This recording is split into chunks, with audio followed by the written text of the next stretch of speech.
Have you ever noticed that when everyone talks too much, those who choose to remain silent seem more powerful? It's no coincidence. There's something deeply uncomfortable and fascinating about the silence of someone who knows what they're doing. In a world obsessed with exposure, where everyone seems to be competing to share the most, speak the fastest, react the most intensely, silence has become a strategic rarity. And like everything rare, it carries value. But make no mistake, the silence we're talking about here isn't passivity. It's not shyness. It's not an absence of opinion. It's a deliberate choice, a refined form of emotional, psychological, and above all, social control. Silence when you have something to say is a kind of power few understand, and even fewer know how to wield. Machiavelli knew. He wasn't just a cold political theorist. He was, above all, a relentless observer of human nature. And it was by seeing man through eyes free of illusion that he recognized, centuries before us, that there is more control in silence than in any speech. We live in times where everything needs to be said, shown, posted, confirmed. Every thought becomes a caption. Every opinion needs likes. Every movement demands an audience. The absence of words has come to be seen as a mistake, weakness, or omission. And precisely for this reason, silence, true, firm, and intentional, causes astonishment. When someone remains silent in a room where everyone is talking, they subvert expectations. They create tension. They spark questions. Silence becomes a mirror. It forces others to look at themselves, to interpret, to project. And those who remain silent observe all this unfolding without needing to expose themselves. Machiavelli already understood this. The common man needs to be seen. The prince chooses when to be visible. Today, we confuse speech with authority, but excessive words actually betray insecurity. Think about the times you tried most to justify yourself, explain, and convince. In most of them, deep down, you didn't want to be understood. You wanted to be accepted, and that's human. But Machiavelli invites us to another path, that of restraint, of mystery, of precision. Imagine two figures entering a room. One speaks loudly, gestures, and dominates the space with words. The other simply observes, unhurriedly, without offering anything. Which one arouses more curiosity? Which one seems more trustworthy? Which one seems more dangerous? Silence, used well, has this effect. It generates presence. A presence that doesn't need to be announced, because it imposes itself. What remains unrevealed becomes more powerful, more influential, more feared. And this is precisely Machiavelli's central point. Power depends not only on what you reveal, but more importantly, on what you choose not to reveal. In the absence of strategic silence, we give our game away. We talk too much, reveal emotions prematurely, and declare intentions unnecessarily. We create unnecessary commitments with words spoken on impulse. Those who remain silent protect themselves. Those who remain silent choose the right moment to act. Those who remain silent command. But silence isn't just a protection. It's also an invitation to projection. When you refrain from speaking, others create versions of you, and these versions say more about them than about you. That's why the smartest strategists let others speak first, because those who speak reveal, and those who listen gather. How many times in a work environment, in a personal discussion, or even in a simple negotiation, have you realized that the other person gave too much? Just because you remained silent? The discomfort of filling the void makes people open their hearts, confess fears, and offer clues. And all this without you having said a word. Machiavelli would call this a psychological advantage. We might call it emotional intelligence. Of course, this kind of silence requires discipline and courage, because talking is comfortable. Talking gives us the illusion of control, that we're doing something, but it's just an illusion. Often the more we talk, the more we commit to ideas we haven't thought through. The more we reveal emotions that should be filtered, the more we weaken our image. And here's a crucial point. Silence isn't meant to be used all the time. It's a tool. And like any powerful tool, it needs to be used with intention and intelligence. Silence in moments of injustice, for example, is cowardice. Silence in the face of someone who needs to hear the truth is omission. But silence when everything inside you wants to scream. When you know speaking will only be to release tension. When you feel like any word will be used against you. In that moment, silence is pure power. Machiavelli reminds us that the world is governed by appearances. And when you master silence, you master appearances. You control what others see, and especially what they imagine. Silence creates myths. And every leader, every strategist, every individual who wishes to maintain real power needs to understand that myth is stronger than transparency. The modern world, with its social media and obsession with visibility, has created a culture where everyone gives themselves away for free. Emotions, opinions, strategies, weaknesses, everything is laid out on the table before anyone even asks. We live in a time where exposure has become currency, but Machiavelli would smile at this. He would understand that in this game, the winner is the one who is worth the most and gives the least. Whoever controls silence controls the pace of relationships, controls time, controls impact. Silence can make someone seem wiser, more experienced, more powerful, even without having said a single intelligent word. Because silence allows others to fill the space with their projections, and projection is perception, and perception is reality. You can dominate entire environments with silence. You can lead meetings simply by listening. You can influence decisions simply by the weight of your nonverbal presence. You can strengthen relationships simply by knowing when to be silent. But perhaps most importantly, silence gives you something no one else can offer: freedom. Freedom to observe. Freedom to change your mind without contradicting yourself. Freedom to act without needing to justify yourself. Freedom to be feared, respected, admired, even without being understood. And this freedom is dangerous, because once you realize its value, you begin to realize how much we talk in vain, how much we justify ourselves out of fear, how much we over-explain because we want to be loved, how much we give ground because we can't stand the emptiness. Machiavelli knew it, and now perhaps you know it too. Speech is a concession. Silence is a weapon. But silence alone is not enough. Needs to be shaped, directed, and used intelligently. And that's why in the next section, we'll explore the invisible traps hidden in speech. Because before we learn to use silence as a strategy, we need to understand what exactly it's protecting us from revealing. And you'll be surprised at how much you've already given away just by talking too much. Have you ever regretted saying too much? Have you ever felt like when you opened your mouth, you gave away more than you should have? That, in a seemingly innocent conversation, you said something that backfired?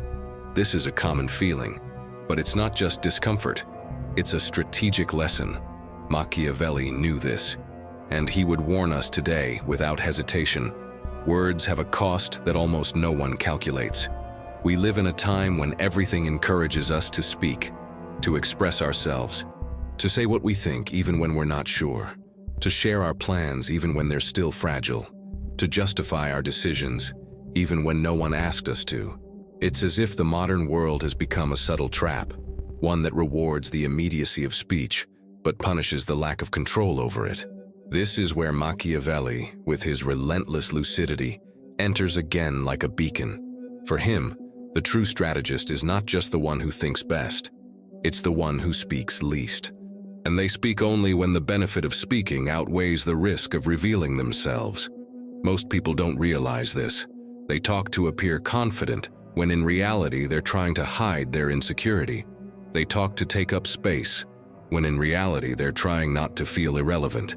They talk because they're afraid of silence, as if silence were a judgment, not a choice.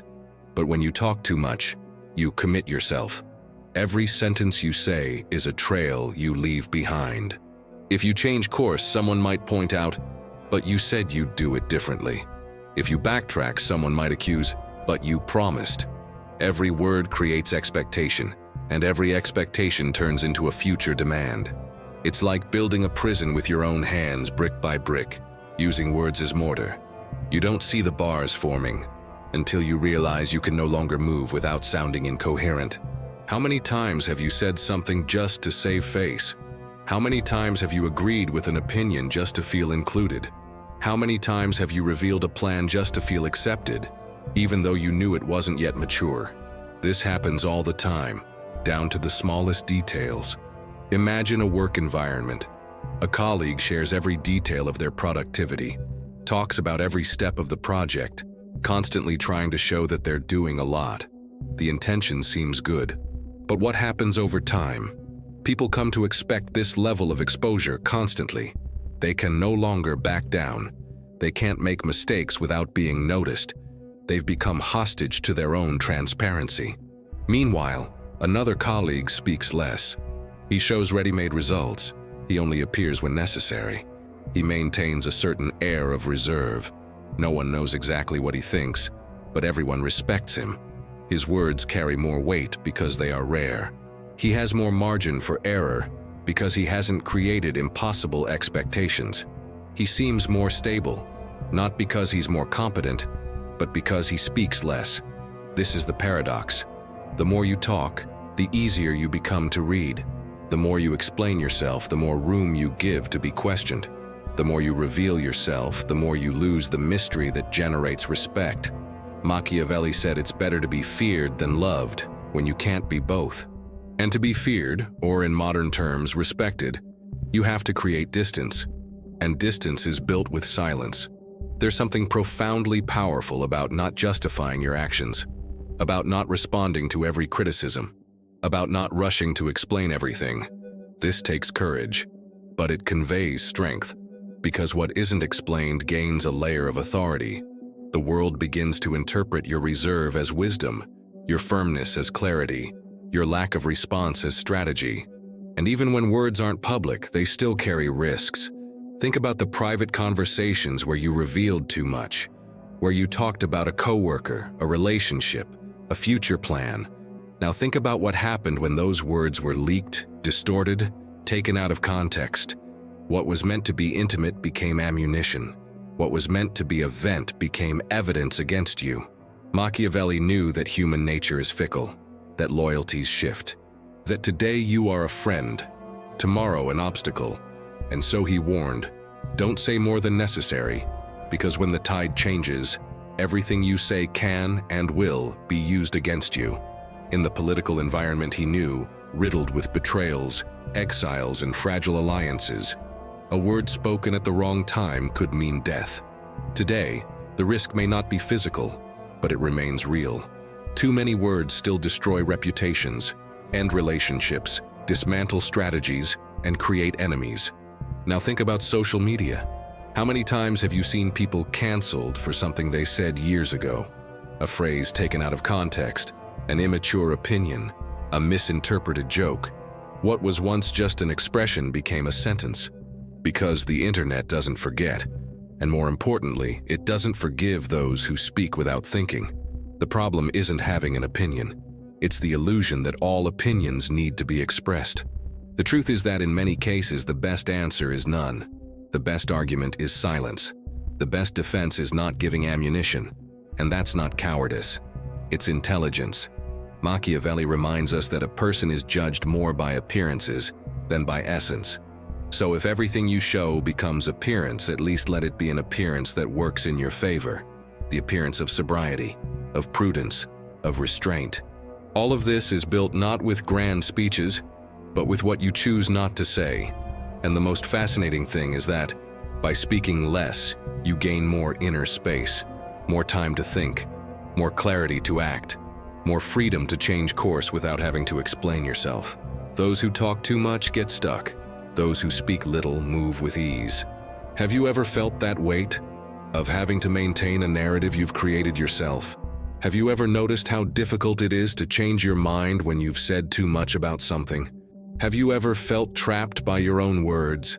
It's not uncommon, and that's why this part of strategic silence is so vital. It shows what's at stake every time you open your mouth unnecessarily. Every unintentional sentence is an unnecessary exposition. Every unsolicited explanation is a concession of power. Every anxious justification is a cry for validation. And all of this reveals not only what you think, but what you fear. Machiavelli didn't see the world romantically. He saw the game as it is, and in this game, the winner is the one who can control themselves before trying to control others. Speaking less isn't being deceitful, it's being strategic. It's understanding that silence, when used well, protects. That words, when used poorly, condemn. And perhaps most importantly, speaking less doesn't mean hiding. It means preserving. It's an act of self-respect. It's a way of caring for your own inner space, of maintaining control over what's yours, your mind, your emotions, your narrative. Over the next few days, start observing. See how people speak to fill the void. See how they expose themselves to appear confident. See how they reveal weaknesses disguised as opinions. And then, try the opposite. Be silent. Listen more. Speak only when truly necessary. You'll notice something curious. People will start paying more attention to you. Your words will have more impact. Your presence will carry more weight. And above all, you'll feel freer. And this freedom, as Machiavelli already intuited, is not only rare, it is dangerous. Because those who are free to remain silent are free to choose. And those who choose well what to say rarely need to defend themselves. But what happens when silence isn't an option? When speech is necessary but can still be a trap? What should we do in these delicate moments when any word can compromise and any omission can seem like weakness?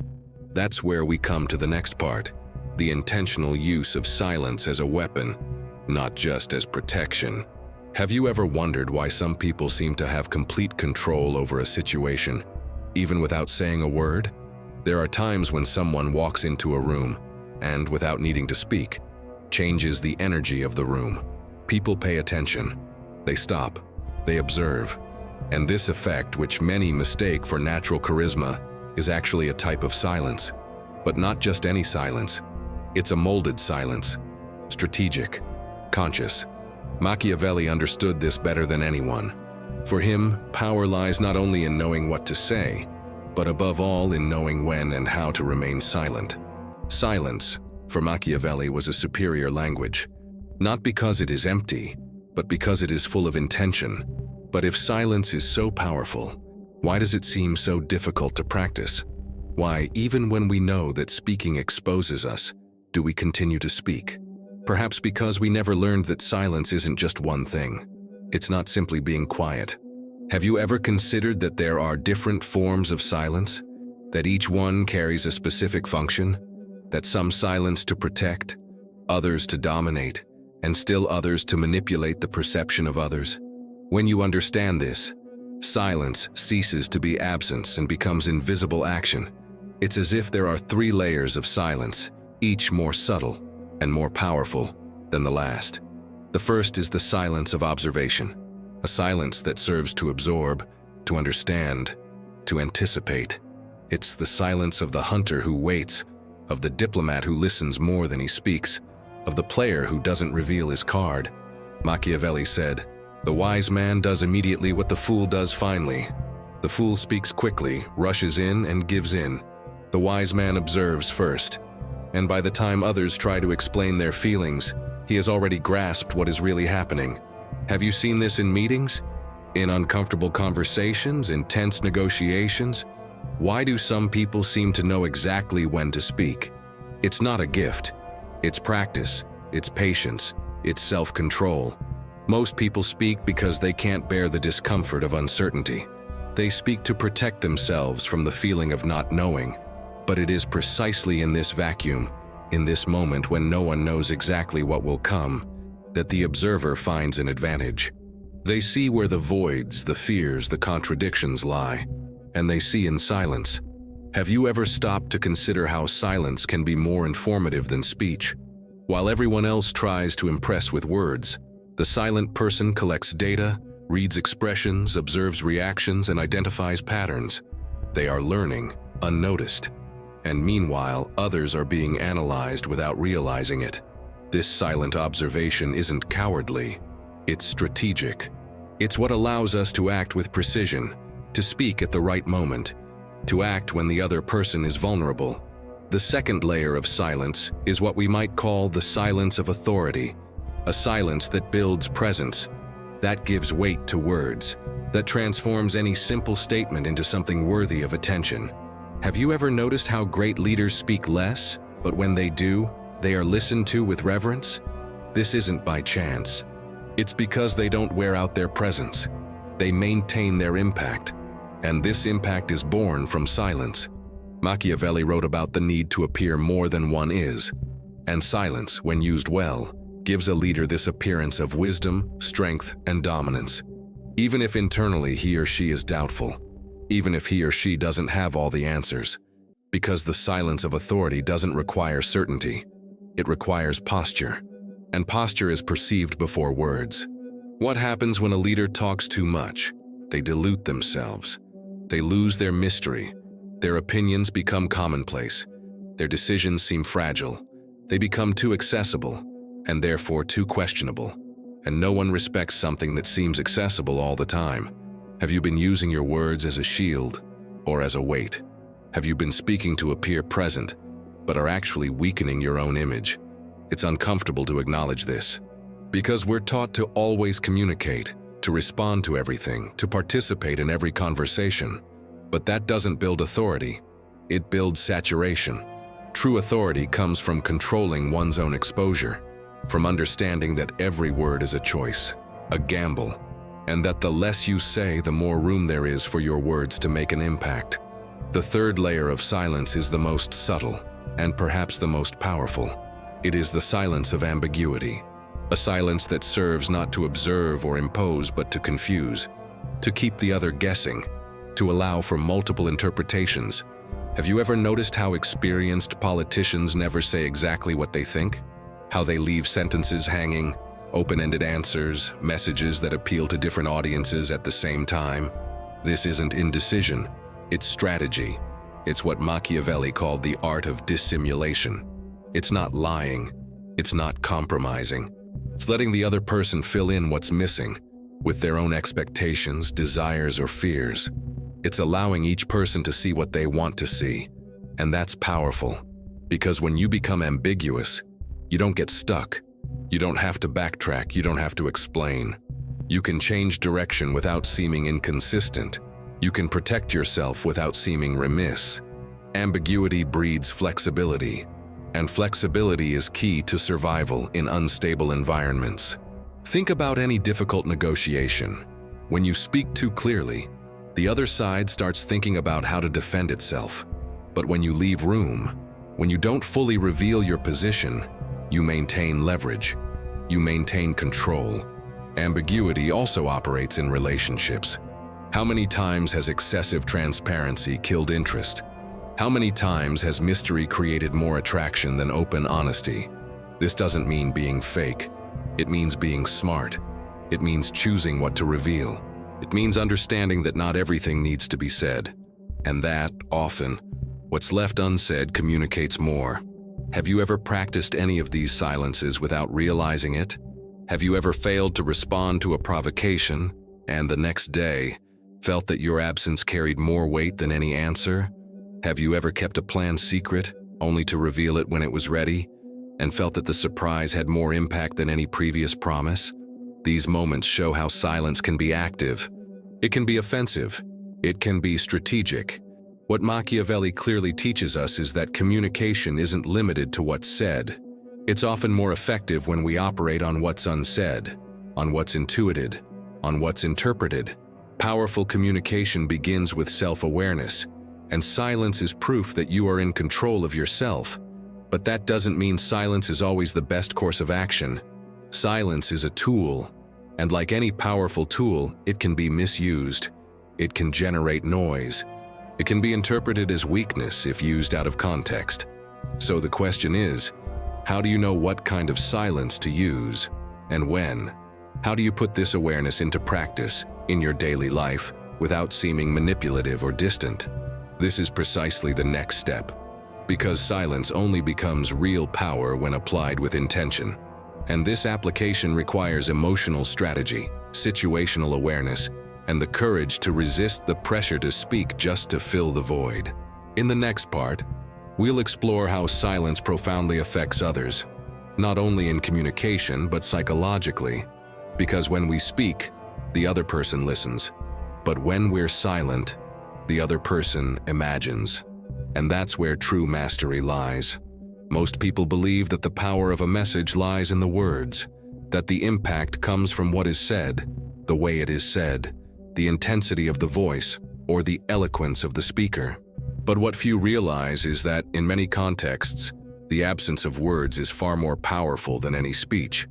And not just because it preserves, but because it influences. Silence, when intentional, acts on a deeper level. It escapes direct logic and reaches the psychological realm. It doesn't simply inform or omit. It transforms perceptions.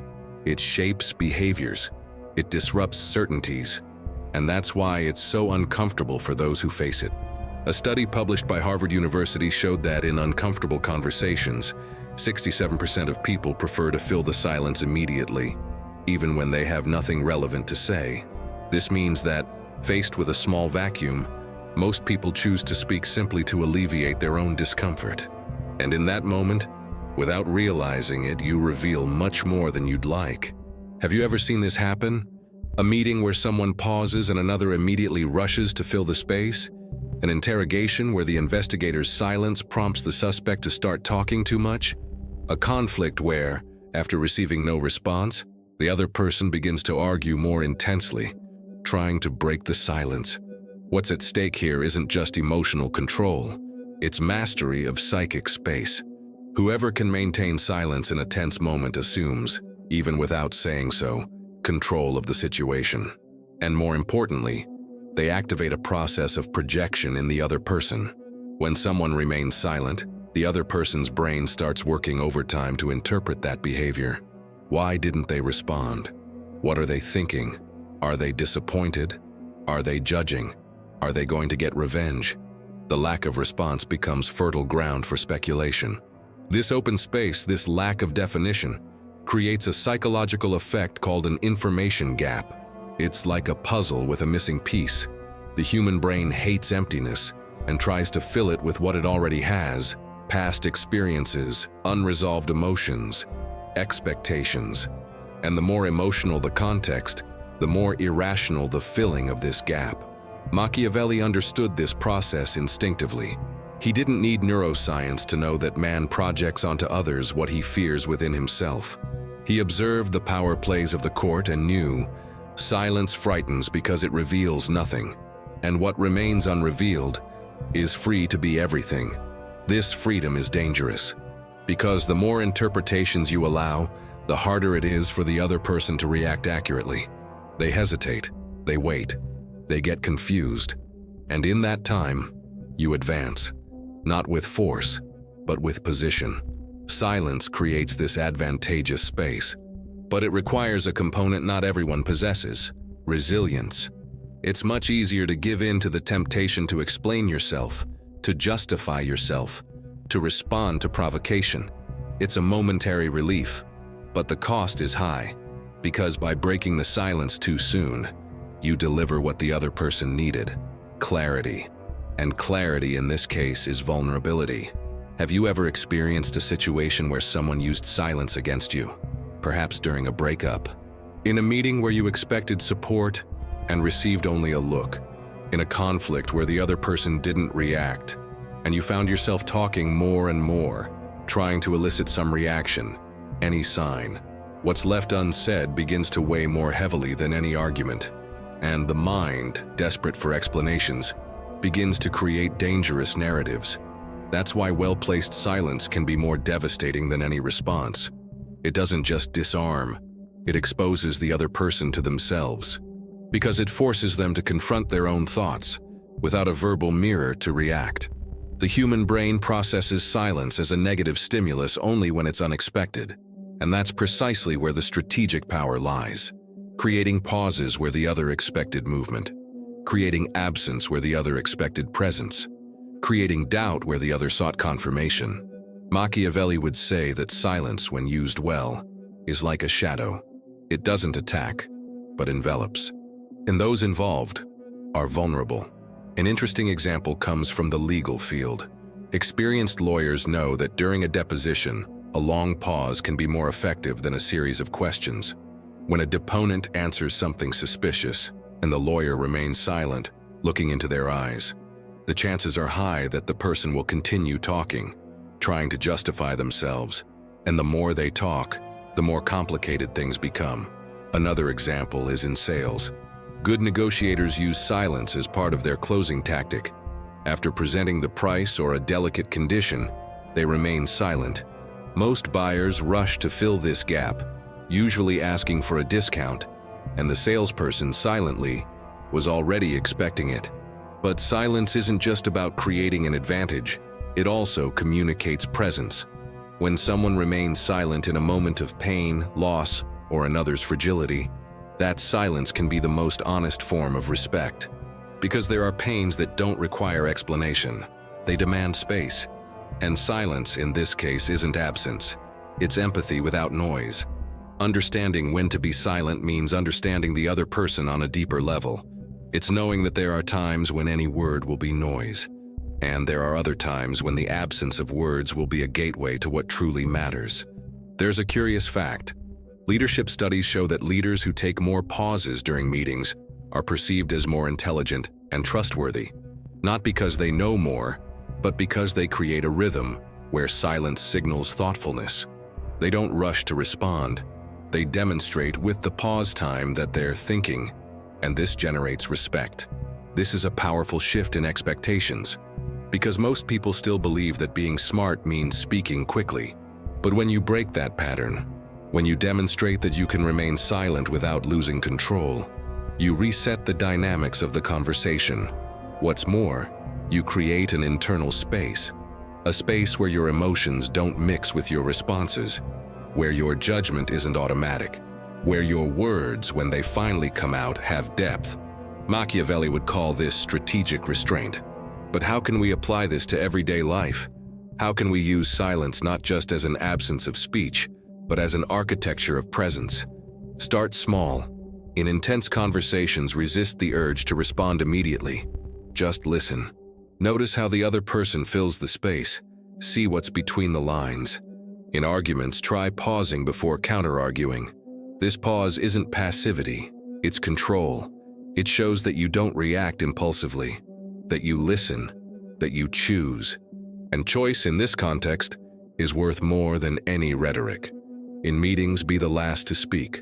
Observe, analyze, let others take their positions. Then choose your line like someone making a move on a board. Calm, decisive, irrefutable. In moments of criticism, try not to respond, just look. Maintain your composure. Silence in this case can dismantle the attack more than any defense, because those who criticize expect a reaction. And the lack of reaction returns the weight of the criticism to the one who made it. This is the true power of silence. It lies not in the economy of words, but in the expansion of presence. It lies not in shyness, but in maturity. And above all, it lies not in the absence of a response, but in the strength of an internal choice. Machiavelli saw this clearly. For him, the power game is not won by the most talkative, but by the most strategic. And strategy begins within. It begins in the space between impulse and response, in the space where you decide whether to justify yourself or whether to stand firm. And the more you practice this, the more you realize that silence isn't empty. It's filled with something much rarer, the other person's perception that you're in control, not just of the conversation, but of yourself. But what happens when the silence is broken, when we're pressured, provoked, challenged to speak? What do we do when the world demands answers, but we know every word is a trap? This is where we enter the most delicate layer of the game, how the modern world distorts the idea of silence and transforms transparency into an absolute virtue, and how, by meeting this demand for constant exposure, we are surrendering our most valuable freedom, the right to be misunderstood by choice. That's what the next part is about.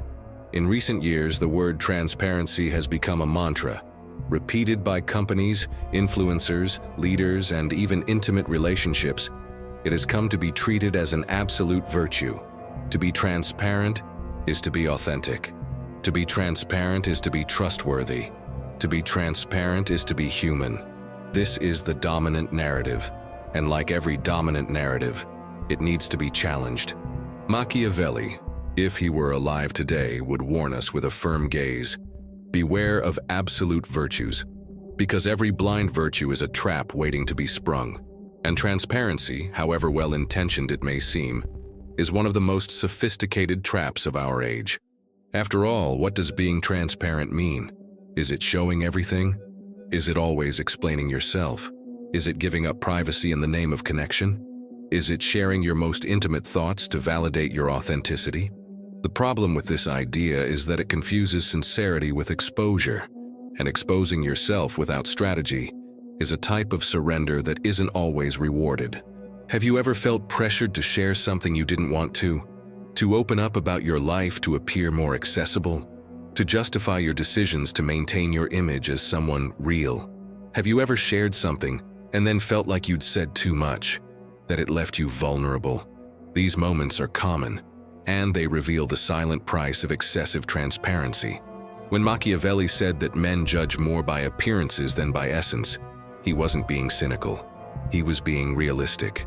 The world interprets what it sees, and what you reveal shapes the image others will have of you. The question is, does everything you show represent you well, or is your constant exposure tarnishing your image without bringing you any real benefit?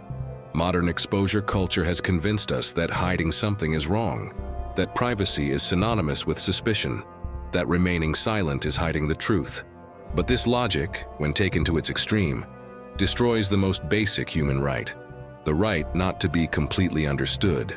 Because being transparent all the time isn't human, it's artificial. No one can be completely clear, coherent, and open at all times. Our thoughts are contradictory, our emotions are unstable, our intentions change. And that's okay.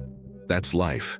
But when we feel compelled to explain every decision, justify every step, share every plan, we end up becoming characters. We begin to act to maintain the image of someone accessible and understandable. And little by little, we lose the power of mystery, the protection of silence, the right to change without having to give explanations. Machiavelli never advocated lying as a rule. He championed strategy, the idea that not everything needs to be said, that there are times when silence isn't hiding, it's preserving, that telling the truth doesn't mean giving everything away, that maintaining ambiguity is often more effective than being absolutely clear. The transparency trap begins in speech and ends in practice. First, you're encouraged to open up. Then, you start being held accountable for what you've revealed. Then, you feel the need to maintain consistency with everything you've said before. And then, you realize you're trapped in your own narrative, trapped by the expectations others have created based on the information you've provided. Has it ever happened to you? To regret sharing a plan that wasn't ready yet? To have confided something only to have it used against you? To have been vulnerable only to feel that, instead of connecting, it generated judgment? This isn't a coincidence. It's the structure of the trap closing. On social media, this phenomenon is amplified. Influencers who have built their authority based on supposed transparency find themselves forced to share every aspect of their lives.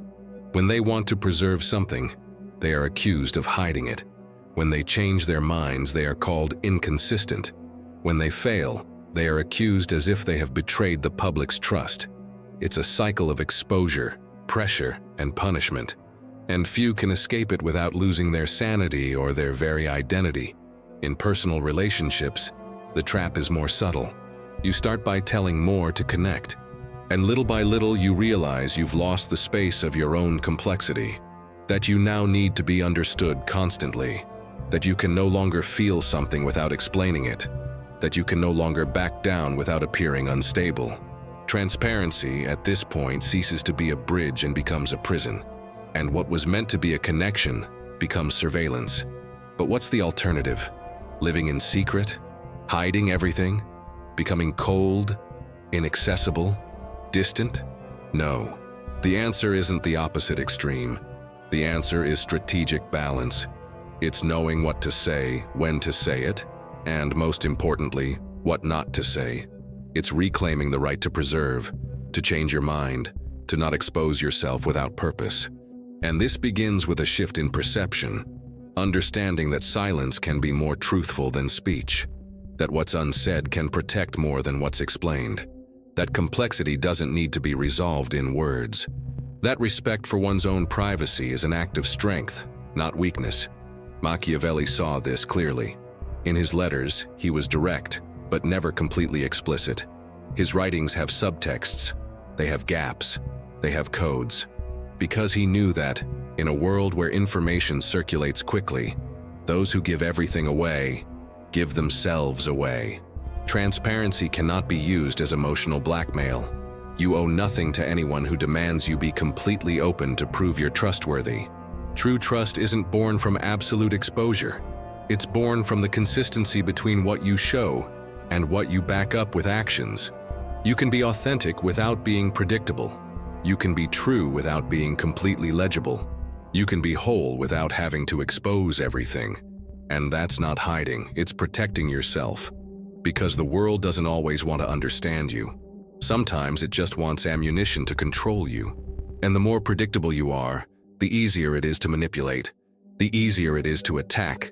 The easier it is to fit you into simplistic categories that kill your complexity. Strategic silence is an antidote to this. It's not a wall, it's a filter. It allows you to connect but without losing yourself. It allows you to show yourself but without selling yourself short.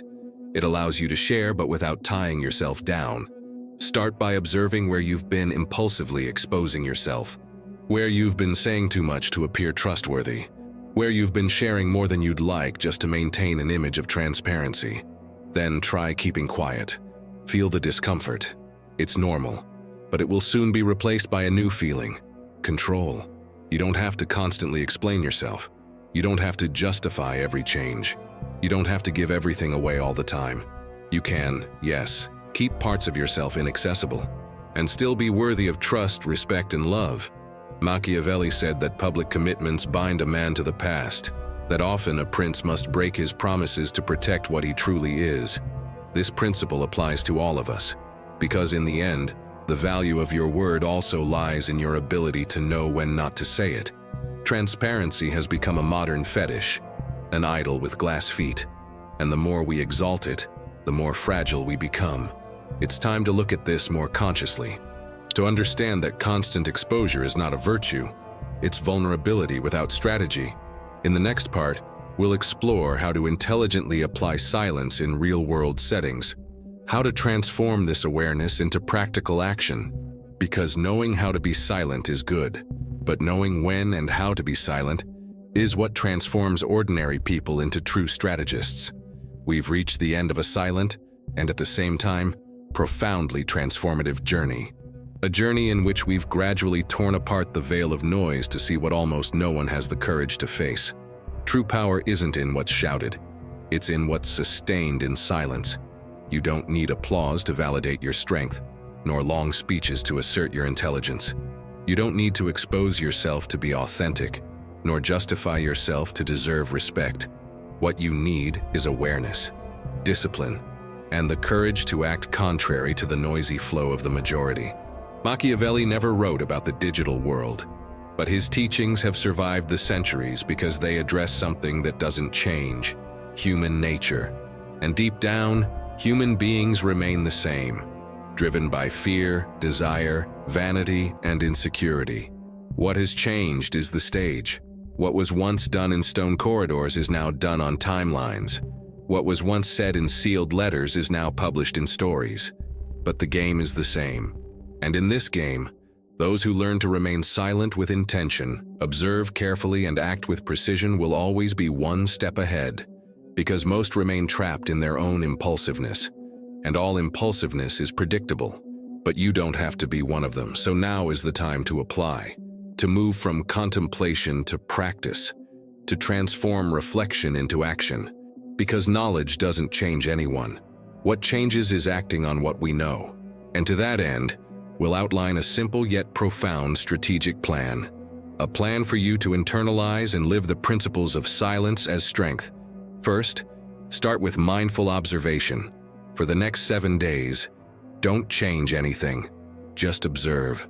Observe how people speak, how they constantly try to explain themselves, how they react to silence. See how often you feel the urge to respond impulsively, to justify yourself, to interrupt. Just notice. That will be progress. Second, practice deliberate silence. Choose specific moments to remain silent. When you feel the urge to correct someone out of pride, do so. When provoked, don't react immediately. When questioned, breathe before responding. A 3-second pause changes the energy of what you're about to say, and sometimes the best answer is none at all. Third, restructure your communication. Eliminate the habit of speaking just to fill the void. Reduce unnecessary explanations. Replace long sentences with objective statements, and start using questions instead of statements. Those who ask with intent learn more than those who constantly try to teach. Fourth, protect your emotional field. Silence isn't just about not speaking to others. It's also about silencing the automatic reaction within yourself. When someone offends you, ask, does this really need a response? When you make a mistake, ask, is an excuse worth more? Or a concrete corrective action? When faced with judgment, ask, does silence here diminish me or strengthen me? Fifth, cultivate your presence. True presence doesn't come from what you say, it comes from what you convey. Look someone in the eye firmly. Sit with posture. Listen attentively. Take a deep breath before speaking. You don't need many words to be respected. You just need to occupy the space consciously.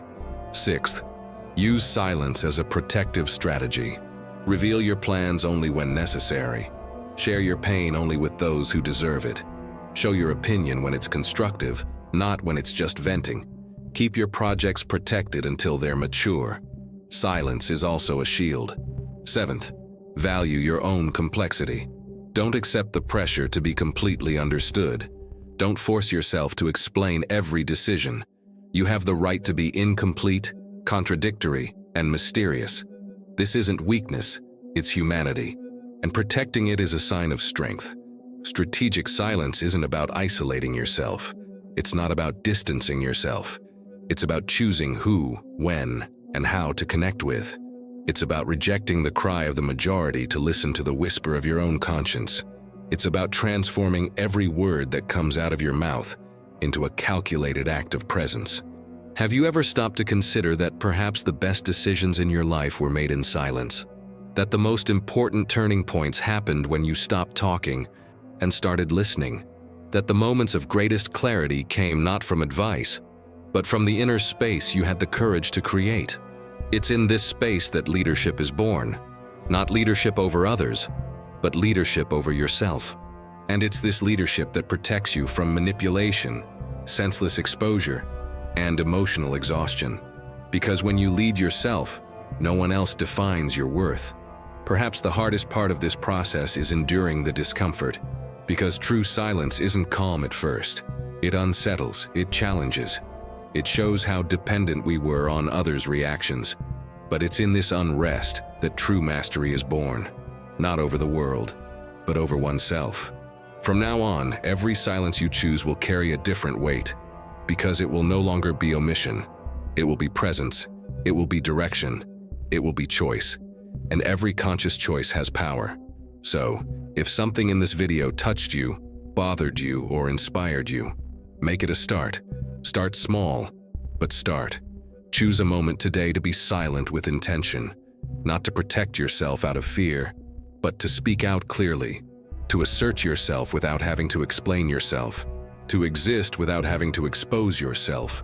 Machiavelli said that men obey what they fear more than what they love. And perhaps, in your case, what will generate respect isn't how much you talk, but how much you can stand your ground, even when everyone expects you to react. And if you've made it this far, it already says a lot about your quest, about your mind, about your willingness to step outside the box. So, I want to invite you now to continue this journey with us. Subscribe to the Deep Psyche channel. Like this video if it resonated with you. And most importantly, share in the comments, even anonymously, the moments in your life when silence saved you, or when exposure cost you dearly. Your story can strengthen someone's journey. Here we don't seek attention, we seek awareness.